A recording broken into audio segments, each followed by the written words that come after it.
Olá, estamos de voltas aqui ao nosso espaço de aprendizagem, o Conversa por Escrito. Nesse encontro de hoje nós vamos falar, dar duas dicas. Uma sobre como somos influenciados, né? Como sofrer a influência de alguém.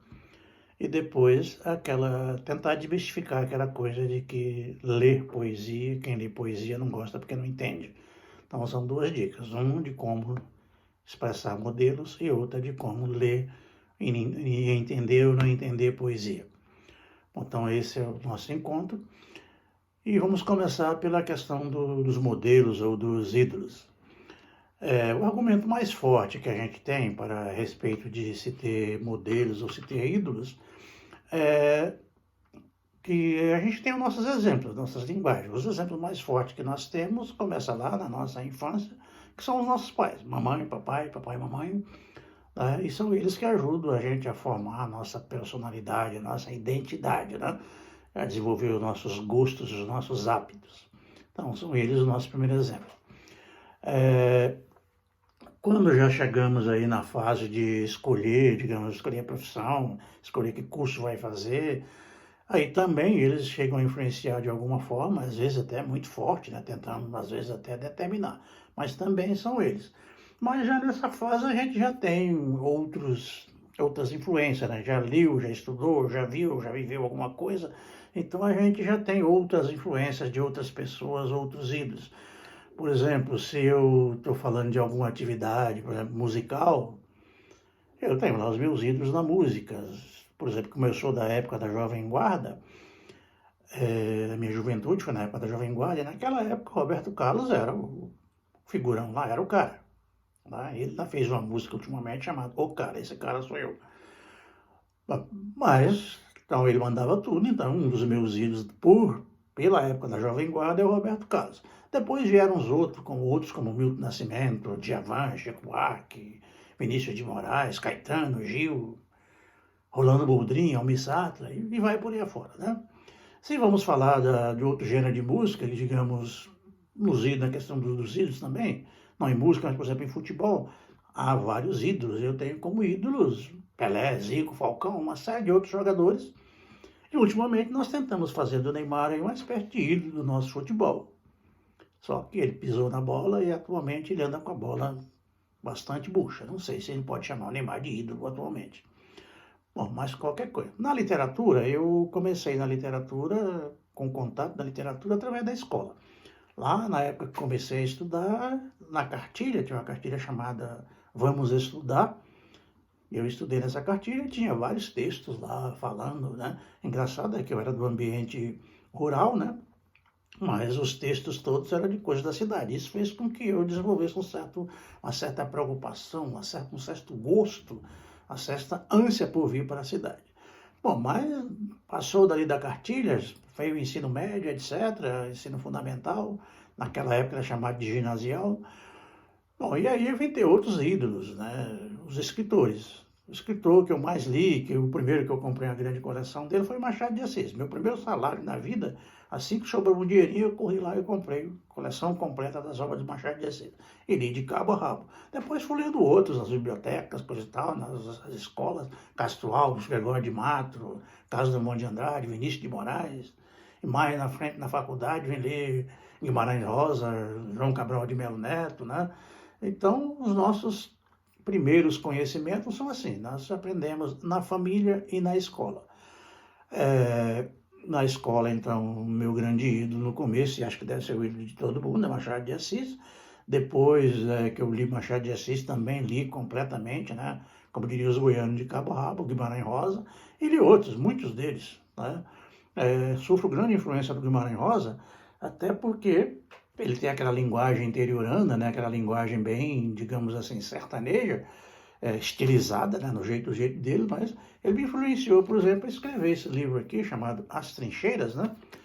Que foi premiada em 1972 com o Prêmio Bolsa Brasileira de Produção Literária, que é uma novela. Então, cada um tem as suas influências, suas necessidades aí para escrever. Mais na frente, né,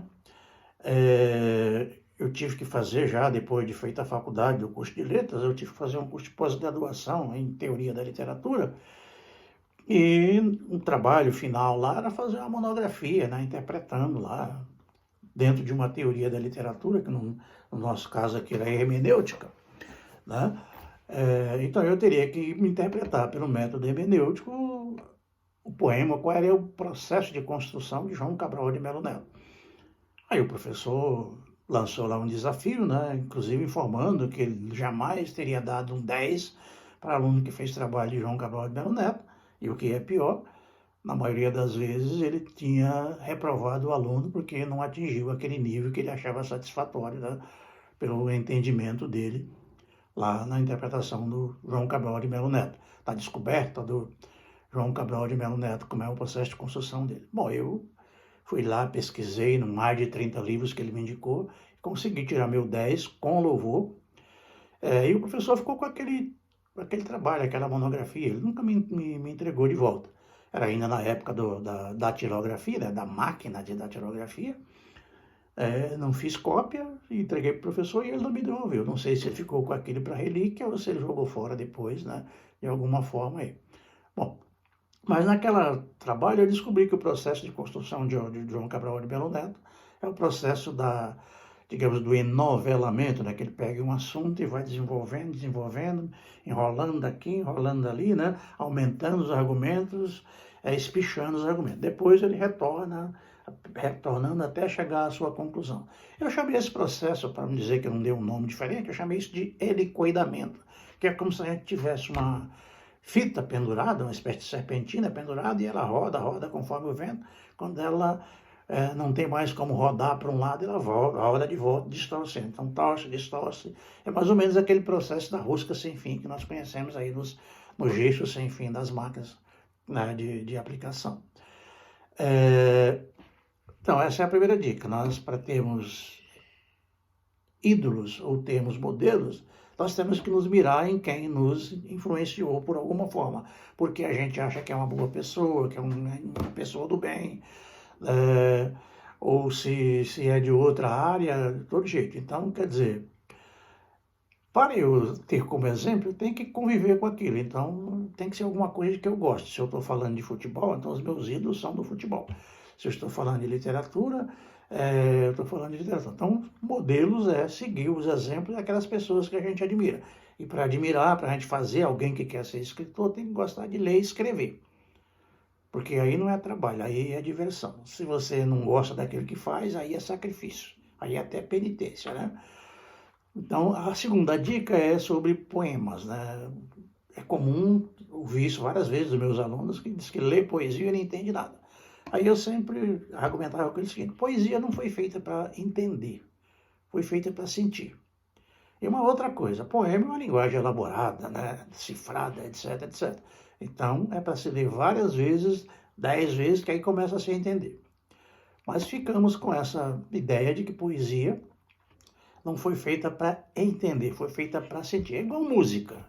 A gente ouve música, embora a gente não entenda muito da letra, a gente ouve-se uma música em inglês, uma pessoa que não entende de inglês, nunca estudou inglês a fundo, não escuta a música e gosta da melodia. Eu conheço um casal que tem como música do seu começo de namoro a música Love Hurts, que traduzindo significa amor que machuca. Esse casal hoje tem 40 anos de casado e uma penca de filhos aí, e continuam adorando a música Love Hurts, sem saber nada de inglês, porque eles até hoje não estudam nada de inglês. Então eles não gostam da letra da música, porque eles não sabem o que significa, o que aquela música está dizendo. Mas eles gostam da melodia. Tá? Então, poesia é para isso, é para você ler e sentir. Se você ler 10 vezes, 20 vezes, vai acabar usando. Música, tem música que você ouve para dançar. Então, se você quer dançar, não vai ouvir música clássica, que foi feita para ouvir e sentir, admirar, né, gostar da beleza. E se você quer dançar, então vai ouvir axé, vai ouvir bolero, sei lá, vai ouvir a música que seja dançante, né? Valsa, que aí é dançante. Mas música clássica, teoricamente, não foi feita para dançar, né? E assim por diante. Então, temos aí as nossas duas dicas, que é ter modelos, e a gente entrar em contato com aquela coisa. Se eu estou pensando em automobilismo, eu vou procurar alguém Se eu sou brasileiro, alguém brasileiro que tenha destaque no automobilismo. Vou pensar o quê? O maior deles é Ayrton Senna, embora tenha outros. Se eu sou alemão, vou pensar em Michael Schumacher. Se eu sou francês, vou pensar em Alain Prost e vai por aí afora.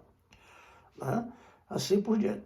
Bom, escrever também é isso. Então, se você quer ser escritor, você tem que gostar de ler e escrever. E você vai ser seus ídolos lá, quem você quiser.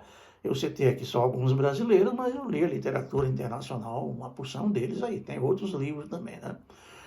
Bom, para encerrar esse nosso encontro de hoje, volto a falar daquela monografia que eu fiz. E naquela monografia eu analisei um poema de João Cabral de Melo Neto, e escrevi, digamos, interpretativamente, analisando, estudando, destrinchando aquele poema, escrevi cerca de 20 páginas daquele poema lá. E esse poema diz o seguinte: o esquadro disfarça o eclipse que os homens não querem ver. Não há música, aparentemente, nos violinos fechados. Apenas os recortes dos jornais diários acenam para mim com o juízo final. Então essa é a poesia enovelada, né, intrincada, e é essa poesia negativista, que é muito comum no caso no João Cabral de Melo Neto, e também é muito própria para esses nossos tempos conturbados aí, imbricados do Covid-19. E para provar que a gente tem influência, João Cabral de Melo Neto também me influenciou no processo de escrever. Eu escrevi um poema chamado A Peneira do Amor, que está publicado nesse livro aqui, chamado Alta Fidelidade, que saiu o ano passado, em 2019. Um desses poemas aí, chamado, então, A Peneira do Amor, eu digo o seguinte: a peneira filtra o amor para me nutrir. Entre fendas, cumpro a agenda, faço a renda do existir. A escolha tem seus grãos, que passam pelos orifícios e levam o sol a fazer frestas na peneira da companheira. Então é isso aí. Quer dizer, todos nós temos as nossas influências, seja lá naquilo que a gente for fazer. Se eu gosto de cozinhar, eu devo ter meus ídolos cozinheiros. Eu, como não gosto de cozinhar, não tenho conhecimento nenhum de cozinheiro. Mas cada um que tem o seu. Então é isso, quer dizer, tudo que a gente vai fazer, a gente aprende de alguma forma. E a melhor forma de aprender é por meio do exemplo, né? E do exercitar. Então tem que o exemplo, tem que procurar. Então seguir os nossos passos, né? Procurar aprender com os nossos modelos, com aquele que a gente entrou em contato e trabalhar para isso. É isso aí. Muito obrigado. Até a próxima.